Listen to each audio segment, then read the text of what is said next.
Welcome to my presentation. প্রিয় শিক্ষার্থীরা, আজকের ক্লাসে তোমাদেরকে স্বাগতম। তো আমি তোমাদের সাথে নিয়মিত আলোচনা করতেছিলাম গ্রুপ ভার্ব নিয়ে। গ্রুপ ভার্ব বা ফ্রেজাল ভার্ব। গ্রুপ ভার্ব বা ফ্রেজাল ভার্ব হলো ইংরেজি ভাষার একটি গুরুত্বপূর্ণ অংশ বলা যায়, কারণ এটা তোমাকে ইংরেজি ভাষা লিখতে এবং বলতে সহযোগিতা করবে। তো আজকের ভার্বটি আমি সিলেক্ট করেছি বিয়ার দিয়ে। দেখো, বিয়ার ডাউন। বিয়ার ডাউন অর্থ হলো সহ্য করা। They should bear down the smoking. তারপরে বিয়ার অ্যাওয়ে অথবা অফ, কি জয় করিয়া লওয়া, কোনো কিছু জয় করিয়া লওয়া। যেমন হি বোর অ্যাওয়ে, বিয়ারের পাস্ট ফর্ম হলো বোর, অ্যাওয়ে অথবা অফ, তুমি যে কোনো একটা বসাইতে পারো। 4 prizes in the annual sports। তারপরে হলো কি বিয়ার অন, সম্পর্কিত হওয়া।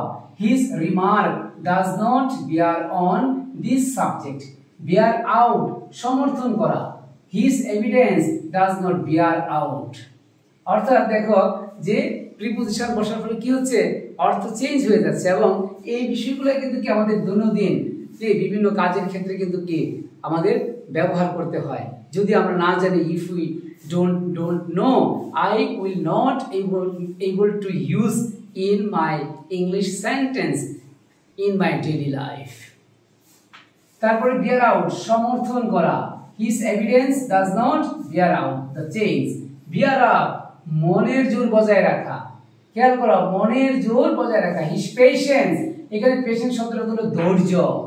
bore him up in the crisis, সংকট মুহূর্তে সে তার মনের জোর বজায় রেখেছে। মনে রাখবা, যে কোনো সংকট যখন আসবে, বিভিন্ন তোমার লাইফের যখন কঠিন সময় আসবে, সেই সময় কি করতে হবে, মনের জোর দিয়ে সেটাকে কি জয় করতে হবে এবং সেটাকে রক্ষা করতে হবে এবং নিজেকে সেভ করতে হবে। তাহলে সেই ক্ষেত্রে ইংলিশে কি বলবো, যে আমি বলতে পারি যে I bore myself up in the crisis, এভাবে আমি বলতে পারি। তারপরে bear with, ঝগড়া করা।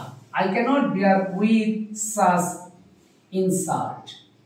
তো আশা করি আজকের ক্লাসের বিষয়টি তোমরা বুঝতে পেরেছো এবং ভিডিওটা ভালোভাবে দেখবে, প্রয়োজনে পজ করে গিয়ে লিখে নেবে।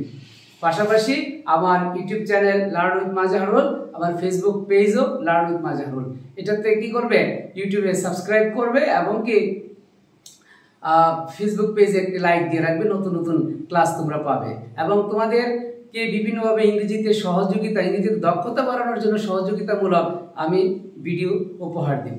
ধন্যবাদ সবাইকে।